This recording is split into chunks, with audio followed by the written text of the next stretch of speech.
Apa kata Nabi? Orang yang membiarkan saudaranya muslim terzalimi dan dia diam saja, maka Allah akan buat satu saat nanti dia pun akan terzalimi di satu tempat fi mautin, dan tidak akan ada orang yang menolongnya di saat dia membutuhkan pertolongan.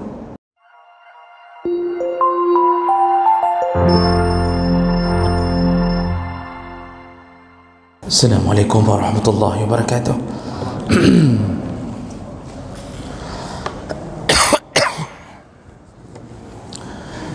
Innal hamdalillah nasta'inuhu wa nastaghfiruh wa na'udzu bihi min shururi anfusina wa min sayyiati a'malina. Man yahdihillahu fala mudilla lahu wa man yudlil fala hadiya lahu.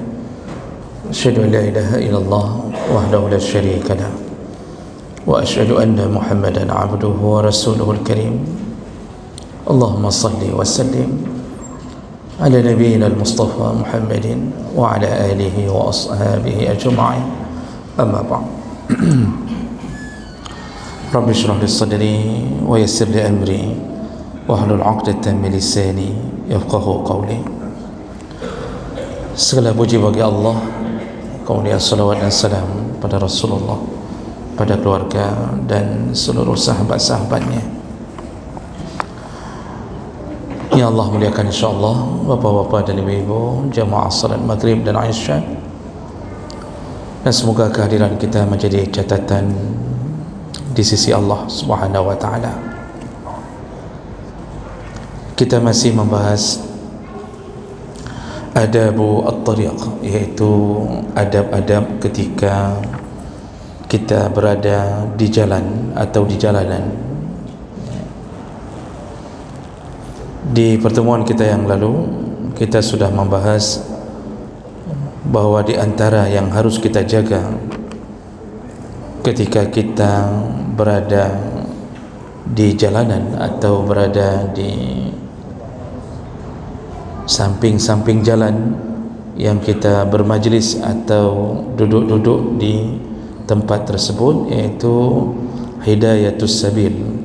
Hendaknya seseorang siap sedia memberi petunjuk jalan bagi mereka yang membutuhkan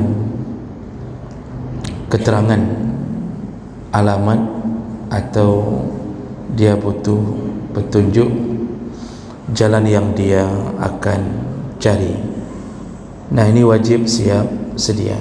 Tidak boleh menipu orang yang bertanya, tidak boleh marah ketika ditanya. Bahkan kalau perlu kita hantarkan orang itu kalau itu memang dekat dengan kita dan itu menjadi satu amalan, ya, dan itu disebutkan oleh Nabi SAW. Baik, kita lanjutkan. Kemudian adab berikutnya, tadi antara bagian akhlak berikutnya, orang-orang yang berada di jalanan atau sedang duduk di samping-samping jalan, maka dia disunnahkan, dia diwajibkan untuk melakukan i'anatul madlum, yaitu menolong orang yang terzalimi. Wajib menolong orang yang terzalimi. Ini dalam bentuk kezaliman yang terjadi pada seseorang yang kebetulan berada di tempat kita sedang berada di jalanan. Jadi kalau kita lihat ada orang yang terzalimi, itu tidak boleh berdiam diri selama kita tahu kita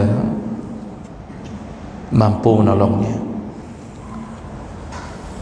Sebelum kita bacakan dalil-dalilnya yang menjadi suruhan Nabi untuk menolong orang yang terzalimi di jalanan, perlu diketahui lebih dahulu yang dimaksud dengan zulmun atau zalim, bahasa kita zalim, itu adalah wad'u syai' fi ghairi mawdi'ihi, meletakkan sesuatu bukan pada tempatnya, itu disebut zulmun, kezaliman. Dia meletakkan sesuatu bukan pada tempatnya. Artinya, kalau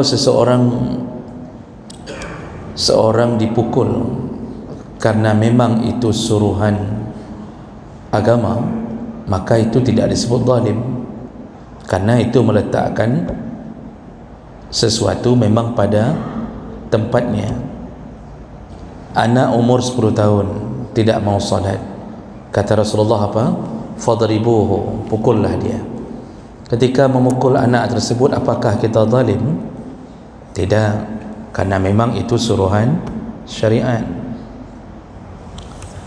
Yang mencuri disuruh potong tangan, apakah yang memotong tangan atau vonis potong tangan kemudian menjadi kezaliman?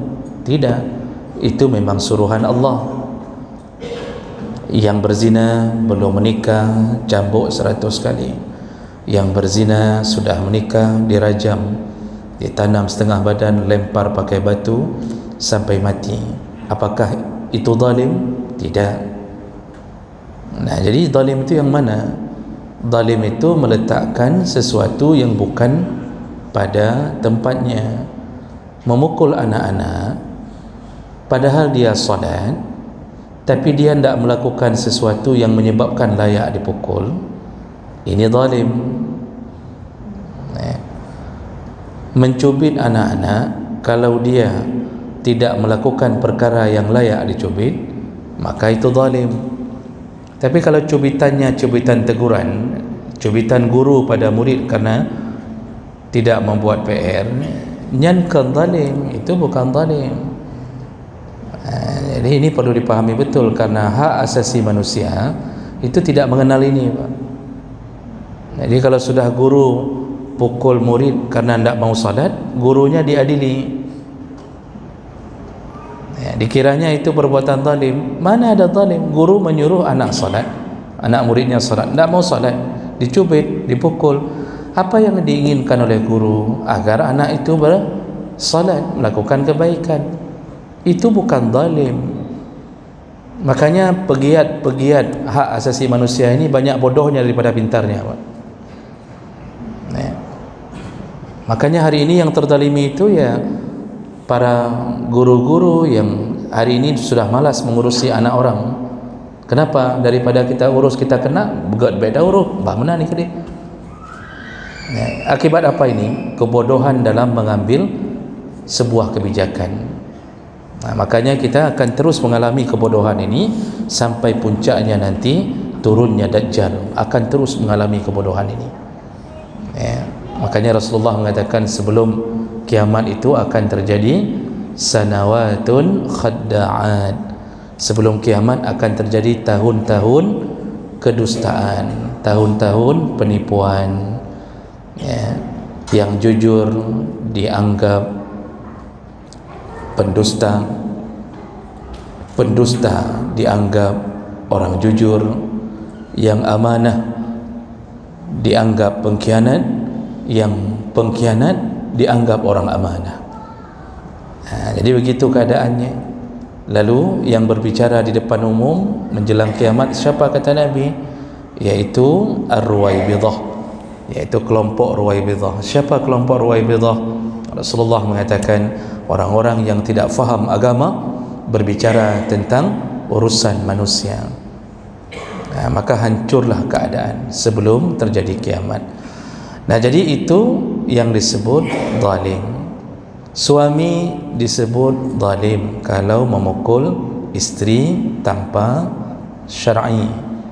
Tak boleh pukul isteri sembarangan. Tapi kalau isteri sudah masuk dalam kategori nusyud, boleh dipukul, tapi lewati dulu prosedurnya.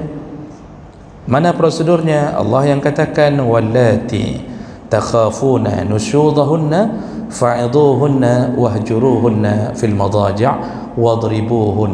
Kalau engkau melihat isterimu sudah mulai tanda-tanda nusyud, maka yang pertama sekali prosedurnya adalah nasihati, berikan mau'izah. Tak bisa dengan nasihat masuk tahap kedua, iaitu pisahkan ranjang.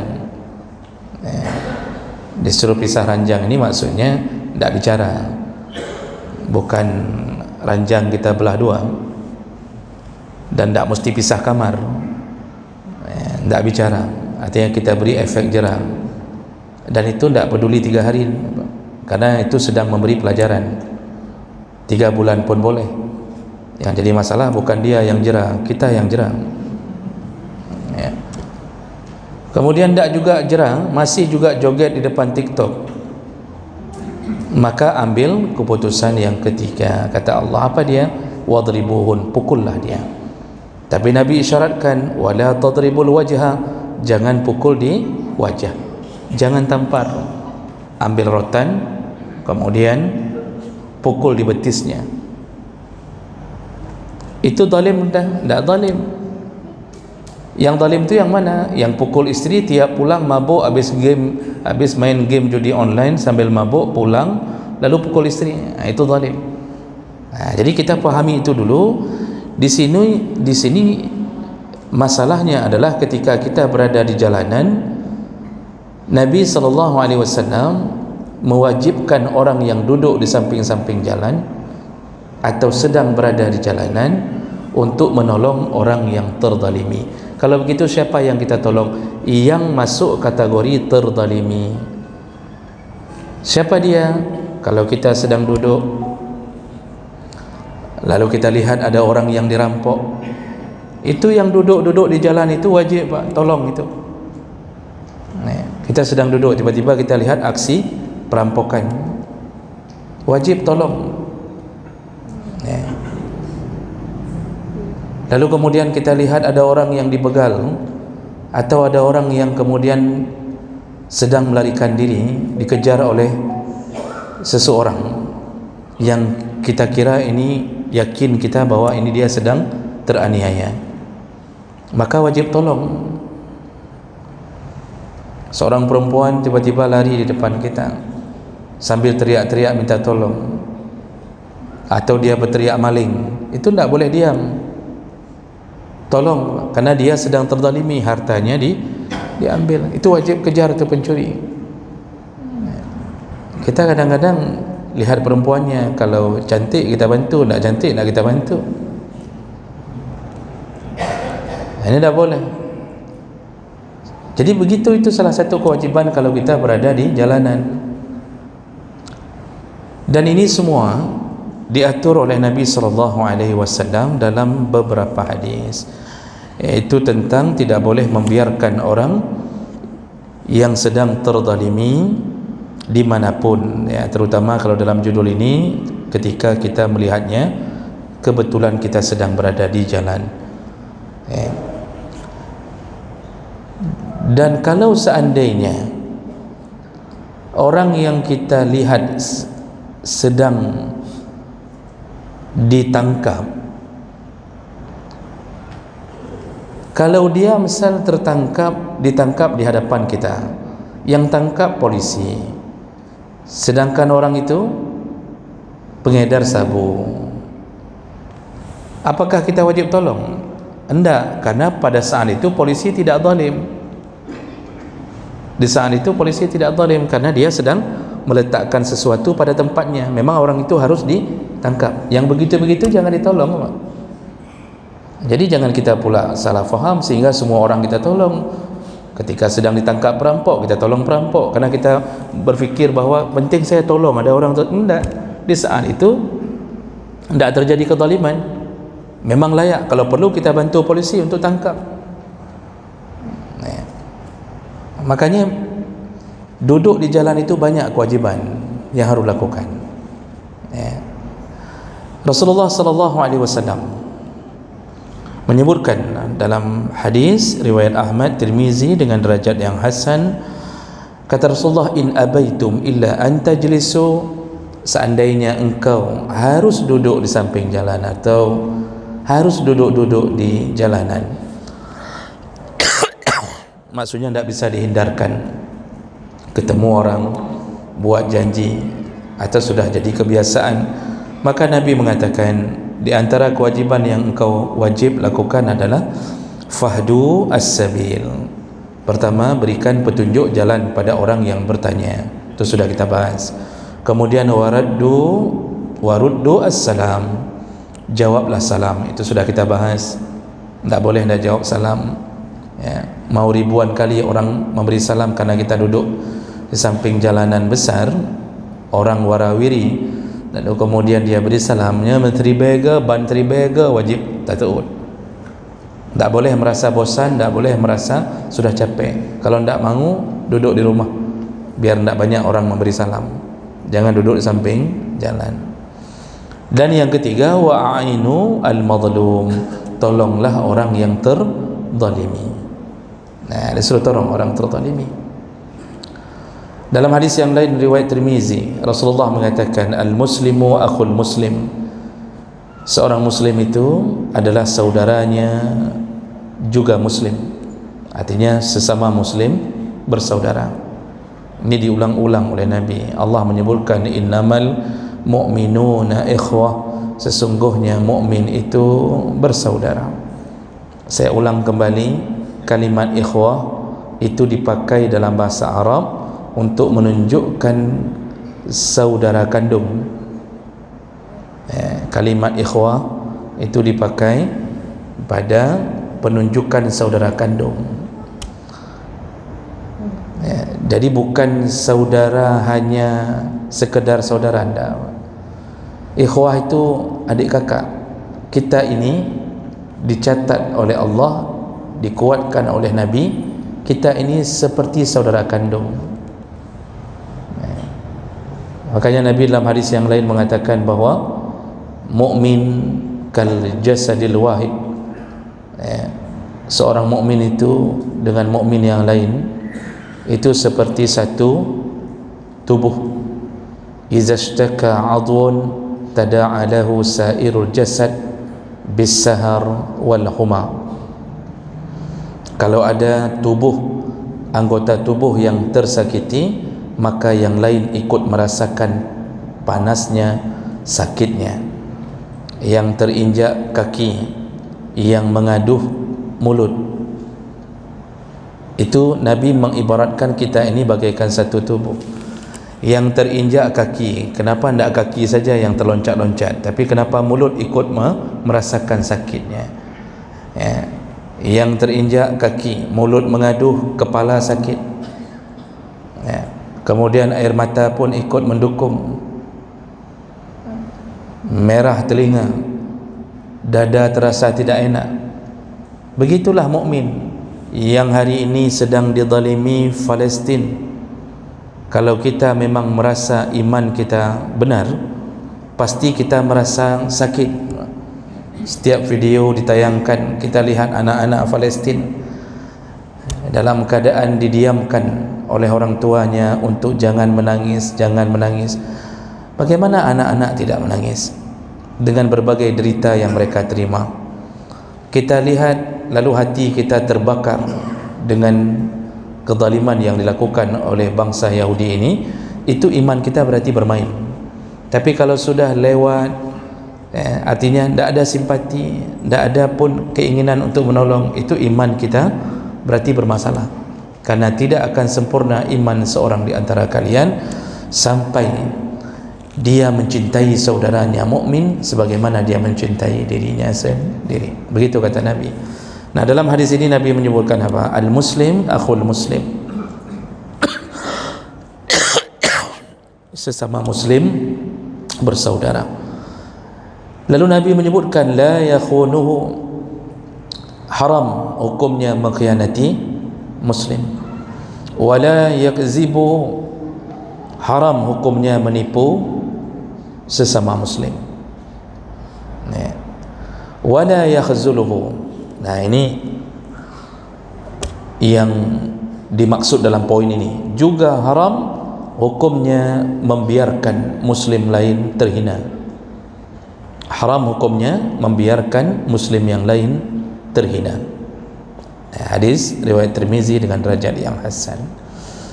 Kalau ada di antara kita ketika duduk di jalanan kemudian kita biarkan orang-orang terzalimi, Alah, itu bukan urusan kita lah. Ada orang pak dicuri, dia teriak maling, kita duduk di samping kedai kopi, tak pun berusaha keluar untuk menolong, tak pun berusaha mengejar pencuri. Dalam pikiran kita, itu urusan orang itu. Udah makan aja, makan. Kalau saya pikir itu urusan orang itu. Kalau sudah sampai ke situ pikiran kita, maka Nabi SAW menyatakan di dalam hadis yang lain, dalam hadis riwayat Abu Daud dan Tabrani dengan derajat yang hasan, Rasulullah SAW menyebutkan, ini yang patut kita hati-hati dengan perkataan Nabi. Kata Nabi, ma min imri'in yakhzulu musliman fi mautin. Kalau ada seorang muslim yang membiarkan muslim yang lain terzalimi, artinya dia cuma lihat saja, dia biarkan seorang muslim yang lain terzalimi fi mautinin, ya, pada suatu tempat, yang taqasu fihi min irdih, ya, yang di saat itu dia lihat bahwa muslim itu dihinakan kehormatannya, ya, irdih itu kehormatannya, jadi sedang dihinakan pak. Apakah perempuan muslimah dilecehkan, lalu kemudian kita ada, apakah seorang yang sedang dibegal, kita ada, kita lihat, ya, lalu kita diam saja, ya. Illa khazalahu Allah fi mautin yuhibbu fihi nusratahu. Apa kata Nabi? Orang yang membiarkan saudaranya muslim terzalimi dan dia diam saja, maka Allah akan buat satu saat nanti dia pun akan terzalimi di satu tempat fi mautin, dan tidak akan ada orang yang menolongnya di saat dia membutuhkan pertolongan, ya. Jadi kata Rasulullah, yuhibbu fihi nusratah. Orang yang tak tolong orang hari ini, satu saat Allah akan buat pembalasan bahkan di dunia, yaitu ketika dia nanti akan terzalimi, maka dia pun tidak mendapatkan pertolongan dari sesama muslim yang lain. Lalu kemudian Nabi sambung, wa ma min imri'in yansuru musliman fi mautin. Kalau ada seorang muslim yang menolong muslim yang lain ketika sedang terzalimi, yantaqisu fihi min irdih, yaitu ketika muslim itu sedang dihinakan kehormatannya, illa, lalu kita datang menolongnya, maka Nabi berjanji, illa nasarahu Allah fi mautin yuhibbu fihi nusratah. Maka dipastikan suatu saat nanti ketika kita berada di posisi seperti dia, mungkin bisa jadi bentuk kezaliman yang berbeda, maka Allah akan buat kita pun ditolong oleh orang lain sesama muslim. Nah, ini kunci kita kalau mau selamat dari kezaliman orang. Ketika kita melihat kezaliman terjadi pada saudara kita, jangan sampai kita berdiam diri.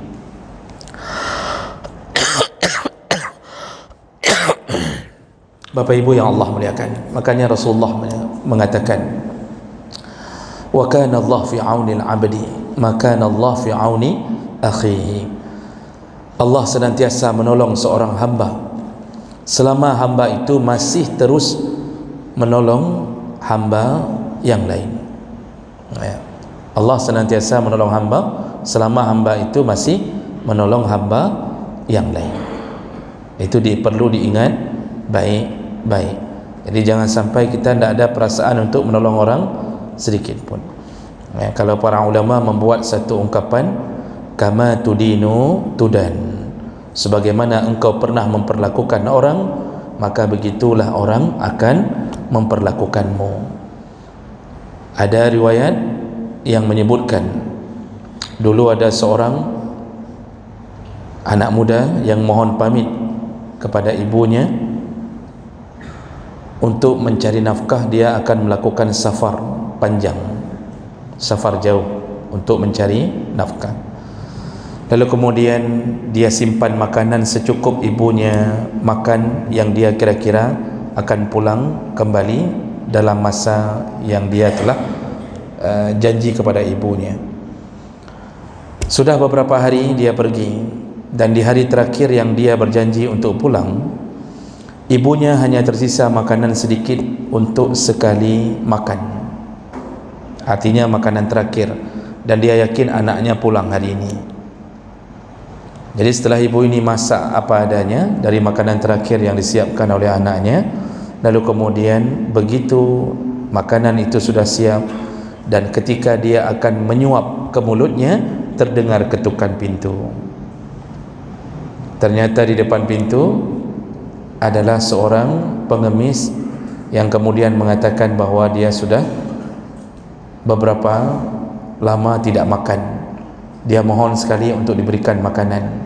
Si ibu ini akhirnya membatalkan suapan ke mulutnya. Dia ambil makanan itu, walaupun itu makanan terakhir yang tersisa, dia berikan kepada pengemis ini. Lalu ibu ini tidak makan. Nah, di sisi lain diceritakan si anak muda ini sedang dalam perjalanan menuju pulang. Ternyata di tengah jalan dia melewati satu hutan dan dihadang oleh singa. Dihadang oleh singa. Ini cerita ini dikutip dalam beberapa kitab. Dihadang oleh singa. Lalu singa itu ketika ingin menerkamnya, jadi sudah bergelut dan anak muda ini sudah dikalahkan oleh singa ini, sudah tinggal diterkam, dimakan sajalah begitu. Ketika dia akan memakan anak muda ini, tiba-tiba muncullah seseorang yang berjubah putih menaiki kuda. Langsung orang ini memarahi singa ini dan mengatakan, pergilah, pergi, kata orang ini. Singa itu langsung ketakutan dan pergi. Dan orang yang berjubah putih ini lalu hanya mengatakan kepada anak muda ini, al-luqmah bil luqmah, al-luqmah bil luqmah, satu suapan dengan satu suapan. Lalu anak muda ini heran, apa maksudnya, dia tak faham. Pulanglah dia, lanjutkan perjalanan. Sampai di rumah dia ceritakan kisah itu ke ibunya. Lalu ibunya langsung menangis, dan ibunya terharu dengan mengatakan, nak, yang dimaksud oleh orang itu adalah, tadi aku telah menunda satu suapan untuk memberi makan kepada si miskin, dan ternyata Allah balas, engkau tidak jadi dimakan sebagai suapan singa. Makanya orang itu mengatakan, satu suapan dibalas dengan satu suapan. Ini apa, Pak? Ketika kita tolong orang, Allah pasti balas. Itu anak itu selamat karena ibunya menyelamatkan orang, maka Allah selamatkan anak ini dari terkaman singa tadi. Itu akan terus berlaku sampai akhir zaman. Makanya kita sering tolong anak orang. Kita sering tolong anak orang. Tolong itu dalam arti kata tolong yang layak ditolong, bukan menolong mahasiswa untuk diluluskan padahal nget bangai binai, belajar ndak, malam main game, minta dia luluskan pagi hari. Itu bukan tolong, nya dosen bangai nanti kan. Tolong itu yang layak ditolong. Dia sudah berjuang, kemudian dia ternyata tiba-tiba sakit atau apa saja layak. Nah, maka nanti Allah akan tolong anak kita. Hari ini kita beri makan ke anak yatim, kita beri beasiswa ke anak yatim. Hari ini kita tolong anak-anak Palestin. Nanti satu saat Allah akan tolong anak-anak kita. Itu wajib di sisi Allah. Wajib di sisi Allah. Nah, maka tidak boleh biarkan Muslim terzalimi waktu kita berada di jalan. Harus turun tolong. Tidak bisa tolong karena mungkin perampok itu bawa senjata, tabrakkan mobil kita ke orang itu. Nanti sudah kita tabrakkan, kita masuk penjara. Bukan pembegal itu masuk penjara, kita masuk penjara. Akibat apa? Taat pada peraturan bodoh. Seharusnya peraturan itu harus memakai logika dan akal sehat, bukan hanya di atas kertas, undang-undang nomor sekian, membunuh orang dianggap. Yang kita bunuh siapa?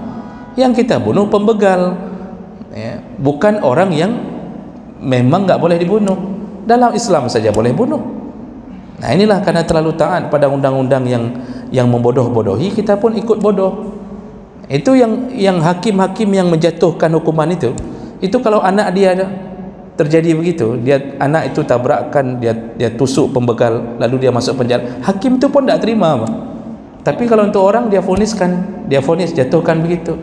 Makanya hari ini banyaklah urusan dunia yang tidak bisa ditegakkan dengan keadilan, hanya keadilan Allah yang kita tunggu. Baik, inilah yang perlu kita fahami. Di antara hak kita berada di jalan, tolonglah orang yang terzalimi.